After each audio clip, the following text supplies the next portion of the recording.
Yeah, we can go to the interview right now. Hand let's it not over waste to any Laura, who's time. standing by with caps. Lovely. Capital P. Thank you, guys. Cavs, thanks again for joining me for this interview. Thank you. Congrats on taking Match of the Week. Thank you. Let's talk about the draft first, because whenever I see a Yasuo, I never know who's going to play it in the end. So how do you choose who's going to play Yasuo? Because here you could have flexed it anywhere, basically. I mean, it used to be a requirement on G2 to play a lot of different champs. This year, it's the Yasuo. So we've seen it in 3 roles now. And let's see when Yankees and Saga can pull it out as well. All right. Who would you say is the best? No, you know what? Rank the Yasuo players at G2, from the best one to the worst one. If maybe I'm flagging and watching them, they should probably turn it off now. Because I would obviously choose myself as number 1. Of course. I beat Faker and Yasuo. Right? I think that BB and Flagged are both really good Yasuos, but I would probably put BB slightly above Flagged. Okay. I think Flagged is really good for an AD carry, Yasuo. And I think if he keeps playing it, he will look even better in the future. All right, we'll need to see all the Yasuo players from G2, obviously. But let's talk about your week. Losing against PDS yesterday, but I mean, they went toe-to-toe against Fnatic today. So how do you reflect on that game you had against them? I mean, it was kind of a disaster. I think I was dying a lot in the early game, especially. I died a lot, and then we kind of came up back in the game, but it just wasn't enough to close it out in the end.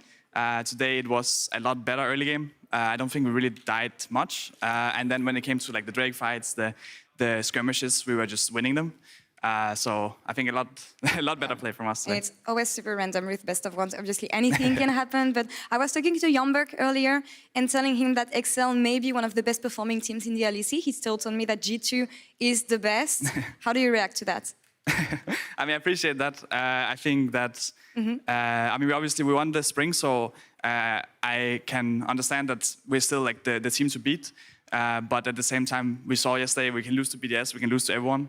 I think all the teams in Europe have their own strengths and can be really good on the day. Yeah. So we will have to bring our A game if we want to win every game. When I see the way all the teams are performing right now, it feels like the LEC is more competitive, let's say. Do you agree?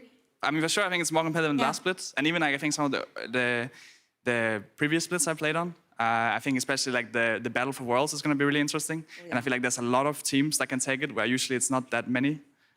So it's going to be really fun to see. Yeah, that week was interesting, for sure. Last question for you, Caps.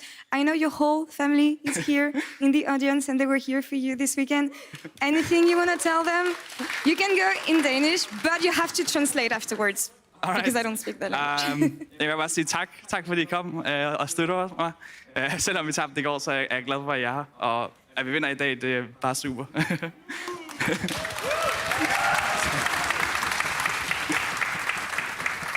That was really cool. And thank you guys for coming, of course. Thank you, Caps, for the interview. You. Congrats on taking the match of the week. And we're going to take a break now. We'll be back in just a couple minutes with PGL. Don't go anywhere, guys. See ya.